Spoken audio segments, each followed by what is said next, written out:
Hi hello ನಮಸ್ತೆ ಸ್ನೇಹಿತರೆ, welcome back to Jo's Gruhapaka. ಇವತ್ತಿನ ವಿಡಿಯೋದಲ್ಲಿ ನಾನು ತುಂಬ ಸುಲಭವಾಗಿ ಅಷ್ಟೇ ರುಚಿಯಾಗಿ ನಿಂಬೆಕಾಯಿ ಉಪ್ಪಿನಕಾಯಿಯನ್ನು ಹೇಗೆ ಮಾಡೋದು ಅಂತ ತೋರಿಸ್ಕೊಡ್ತಾ ಇದ್ದೀನಿ. ನಾನಿಲ್ಲಿ ಒಂದು 30ರಿಂದ 35 ನಿಂಬೆಕಾಯಿಯನ್ನು ತಗೊಂಡು ಚೆನ್ನಾಗಿ ತೊಳೆದು ನೀರಿನ ಪಸೆಯನ್ನೆಲ್ಲ ಚೆನ್ನಾಗಿ ಒರೆಸಿ ಈ ರೀತಿಯಾಗಿ ಸ್ವಲ್ಪ ದೊಡ್ಡ ದೊಡ್ಡ ಹೋಳುಗಳನ್ನಾಗಿ ಕಟ್ ಮಾಡಿ ಇಟ್ಕೊತಾ ಇದ್ದೀನಿ. ನೋಡಿ ಎಲ್ಲ ನಿಂಬೆಕಾಯಿ ಹೋಳುಗಳನ್ನು ಕಟ್ ಮಾಡ್ಕೊಂಡಾದ್ಮೇಲೆ ಇದನ್ನ ಒಂದು ಪ್ಲಾಸ್ಟಿಕ್ ಡಬ್ಬದಲ್ಲಿ ಹಾಕಿಟ್ಕೋತಾ ಇದ್ದೀನಿ. ನಿಮ್ಮ ಹತ್ರ ಗಾಜಿನ ಡಬ್ಬ ಇದ್ರೆ ನೀವು ಅದರಲ್ಲೇ ಹಾಕಿಟ್ಕೊಳ್ಳಿ. ನನ್ನ ಹತ್ರ ಗಾಜಿನ ಡಬ್ಬ ಯಾವುದು ಖಾಲಿ ಇರಲಿಲ್ಲ, ಅದಕ್ಕೋಸ್ಕರ ನಾನು ಇದರಲ್ಲಿ ಹಾಕಿಟ್ಕೋತಾ ಇದ್ದೀನಿ. ನೋಡಿ ಈ ರೀತಿಯಾಗಿ ಡಬ್ಬದಲ್ಲಿ ಹಾಕಿಡಬೇಕು. ಸ್ವಲ್ಪ ನಿಂಬೆಕಾಯಿ ಹೋಳುಗಳನ್ನು ಹಾಕಬೇಕು. ಹಾಗೆಯೇ ಸ್ವಲ್ಪ ಸ್ವಲ್ಪ ಉಪ್ಪುಗಳನ್ನು ಹಾಕಿ ಈ ರೀತಿಯಾಗಿ ಇದನ್ನು ಒಂದು 15 ದಿನಗಳ ಕಾಲ ಡಬ್ಬದಲ್ಲಿ ಮುಚ್ಚಿ ಇಡಬೇಕಾಗತ್ತೆ. ನಂತರದಲ್ಲಿ 2 ದಿನಕ್ಕೊಮ್ಮೆ ಆದರೂ ಈ ಡಬ್ಬವನ್ನು ಚೆನ್ನಾಗಿ ಅಲ್ಲಾಡಿಸ್ತಾ ಇರಬೇಕು. ಆ ಥರ ಮಾಡಿದವಾಗ ನಿಂಬೆಕಾಯಿ ಉಪ್ಪನ್ನು ಚೆನ್ನಾಗಿ ಹೀರ್ಕೊಳ್ಳೋಕ್ಕೆ ಸಹಾಯ ಮಾಡುತ್ತೆ.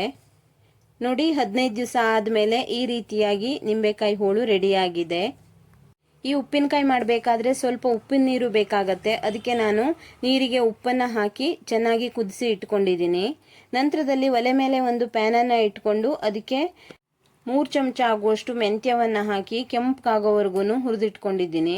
ನಂತರದಲ್ಲಿ ಒಂದು 50 ಗ್ರಾಮ್ ಅಷ್ಟು ಜೀರಿಗೆಯನ್ನು ಹಾಕ್ಕೊಂಡು ಒಂದು ಅರ್ಧ ಚಮಚ ಆಗುವಷ್ಟು ಇಂಗನ್ನು ಹಾಕ್ಕೊಂಡು ಅದನ್ನು ಕೂಡ ಚೆನ್ನಾಗಿ ಕೆಂಪಗಾಗೋವರೆಗೂ ಹುರಿದಿಟ್ಕೊತಾ ಇದ್ದೀನಿ. ಇವಾಗ ಹುರಿದಿಟ್ಕೊಂಡಿರೋದೆಲ್ಲ ತಣ್ಣಗಾದ್ಮೇಲೆ ಒಂದು ಮಿಕ್ಸಿ ಪಾತ್ರೆಗೆ ಹಾಕಿ ಹಾಗೆಯೇ ಖಾರಕ್ಕೆ ಒಂದು 50 ಗ್ರಾಮ್ ಆಗುವಷ್ಟು ಸೂಜಿ ಮೆಣಸನ್ನು ಹಾಕ್ಕೋತಾ ಇದ್ದೀನಿ.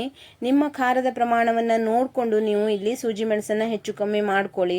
ನಿಮ್ಮ ಹತ್ರ ಸೂಜಿ ಮೆಣಸು ಇಲ್ಲ ಅಂದರೆ ನೀವು ಹಸಿಮೆಣಸನ್ನು ಕೂಡ ಹಾಕಿ ಮಾಡ್ಕೋಬಹುದು, ಇಲ್ಲ ಕೆಂಪು ಮೆಣಸಿನಕಾಯಿ ಪುಡಿಯನ್ನು ಕೂಡ ಹಾಕಿ ಮಾಡ್ಕೋಬಹುದು.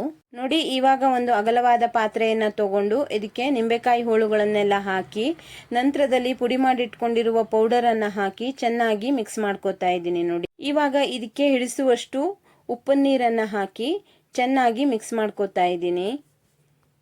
ಈ ಉಪ್ಪಿನಕಾಯಿ ಮಾಡಬೇಕಾದ್ರೆ ಉಪ್ಪಿನ ನೀರನ್ನು ಚೆನ್ನಾಗಿ ಕುದಿಸಿ ನಂತರ ಆರಿಸಿ ಇದಕ್ಕೆ ಹಾಕ್ಕೋಬೇಕು. ನೋಡಿ ಇವಾಗ ನಾನು ಮೊದಲೇ ರೆಡಿ ಮಾಡಿಟ್ಕೊಂಡಿರುವ ಉಪ್ಪಿನ ನೀರನ್ನು ಹಾಕಿ ಚೆನ್ನಾಗಿ ಮಿಕ್ಸ್ ಮಾಡ್ಕೋತಾ ಇದ್ದೀನಿ. ನಂತರ ಇದಕ್ಕೆ ಒಂದು ಘಮ ಒಗ್ಗರಣೆಯನ್ನು ಹಾಕ್ಕೋತಾ ಇದ್ದೀನಿ. ಒಗ್ಗರಣೆಗೆ ನಾನಿಲ್ಲಿ ಒಂದು ಅರ್ಧ ಗ್ಲಾಸ್ ಆಗುವಷ್ಟು ಎಣ್ಣೆಯನ್ನು ಹಾಕ್ಕೊಂಡು ಎಣ್ಣೆ ಚೆನ್ನಾಗಿ ಕಾದ ಮೇಲೆ ಸ್ವಲ್ಪ ಇಂಗನ್ನು ಹಾಕ್ಕೋತಾ ಇದ್ದೀನಿ. ಹಾಗೆಯೇ ಒಂದು 1/4 ಬೌಲ್ ಆಗುವಷ್ಟು ಸಾಸಿವೆ ಕಾಳನ್ನು ಹಾಕ್ಕೊಂಡು ಸಾಸಿವೆ ಕಾಳು ಚೆನ್ನಾಗಿ ಚಟಪಟ ಆದಮೇಲೆ ಉರಿಯನ್ನು ಆಫ್ ಮಾಡಿಕೊಂಡು ಇದಕ್ಕೆ ಒಂದು 2ರಿಂದ 3 ಚಮಚ ಆಗುವಷ್ಟು ಅರಿಶಿನ ಪುಡಿಯನ್ನು ಹಾಕ್ಕೊಂಡು ಇದನ್ನು ಚೆನ್ನಾಗಿ ಆರಕ್ಕೆ ಬಿಡ್ತಾ ಇದ್ದೀನಿ.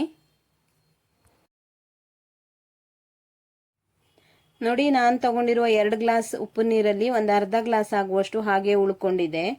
ಇವಾಗ ರೆಡಿ ಮಾಡಿಟ್ಕೊಂಡಿರುವ ಒಗ್ಗರಣೆಯನ್ನು ಉಪ್ಪಿನಕಾಯಿ ಹೋಳಿಗೆ ಹಾಕ್ಕೊಂಡು ಚೆನ್ನಾಗಿ ಮಿಕ್ಸ್ ಮಾಡ್ಕೋತಾ ಇದ್ದೀನಿ. ನೋಡಿ ಈ ನಿಂಬೆಕಾಯಿ ಉಪ್ಪಿನಕಾಯಿಯನ್ನು ಬೇರೆ ಬೇರೆ ಕಡೆಗಳಲ್ಲಿ ಬೇರೆ ಬೇರೆ ರೀತಿಯಾಗಿ ಮಾಡ್ತಾರೆ. ಇದನ್ನು ನಮ್ಮಮ್ಮ ಹೇಳ್ಕೊಟ್ಟಿರೋ ರೀತಿಯಲ್ಲಿ ನಾನು ನಿಮಗೆ ಮಾಡಿ ತೋರಿಸ್ತಾ ಇದ್ದೀನಿ. ನೋಡಿ ಈ ರೀತಿಯಾಗಿ ರೆಡಿ ಮಾಡಿ ಇಟ್ಕೊಂಡಿರುವ ಒಗ್ಗರಣೆಯನ್ನು ಇದಕ್ಕೆ ಹಾಕ್ಕೊಂಡು ಚೆನ್ನಾಗಿ ಮಿಕ್ಸ್ ಮಾಡಿಕೊಂಡ್ರೆ ರುಚಿಯಾದಂತಹ ಬಾಯಲ್ಲಿ ನೀರೂರಿಸುವ ನಿಂಬೆಕಾಯಿ ಉಪ್ಪಿನಕಾಯಿ ರೆಡಿಯಾಗತ್ತೆ. ಇದನ್ನು ಇವಾಗ ಒಂದು ಗಾಜಿನ ಡಬ್ಬದಲ್ಲಿ ಹಾಕಿಟ್ಕೊಂಡು 1 ವಾರ ಆದಮೇಲೆ ಇದನ್ನು ಯೂಸ್ ಮಾಡಬಹುದು. ಬಿಸಿ ಬಿಸಿ ಅನ್ನದ ಜೊತೆ ಮೇಲಿನಿಂದ ಸ್ವಲ್ಪ ತೆಂಗಿನೆಣ್ಣೆನ ಹಾಕ್ಕೊಂಡು ಇದನ್ನು 1 ಚಮಚ ಹಾಕ್ಕೊಂಡು ಊಟ ಮಾಡೋಕ್ಕೆ ತುಂಬ ರುಚಿಯಾಗಿರುತ್ತೆ. ಹಾಗೆಯೇ ಇದನ್ನು ಮೊಸರನ್ನ ಜೊತೆಗೆ ಅಥವಾ ಬಾಯಿ ರುಚಿ ಕೆಟ್ಟವಾಗ ಕೂಡ ಇದನ್ನು ಯೂಸ್ ಮಾಡ್ಕೋಬಹುದು. ಈ ರೀತಿ ಉಪ್ಪಿನಕಾಯಿಯನ್ನು ಮಾಡಿ ಒಂದು ಡಬ್ಬದಲ್ಲಿ ಹಾಕಿಟ್ಕೊಂಡು 6 ತಿಂಗಳದವರೆಗೂ ಇದನ್ನು ಯೂಸ್ ಮಾಡ್ಕೋಬಹುದು. ನೋಡಿದ್ರಲ್ವಾ ನಿಂಬೆಕಾಯಿ ಉಪ್ಪಿನಕಾಯಿನ ಎಷ್ಟು ಸುಲಭವಾಗಿ ಮಾಡ್ಕೋಬಹುದು ಅಂತ. ಇನ್ನೊಂದು ರುಚಿಯಾದ ಹೊಸ ಅಡಿಗೆಯೊಂದಿಗೆ ಮತ್ತೆ ಸಿಗ್ತೀನಿ. Thank you.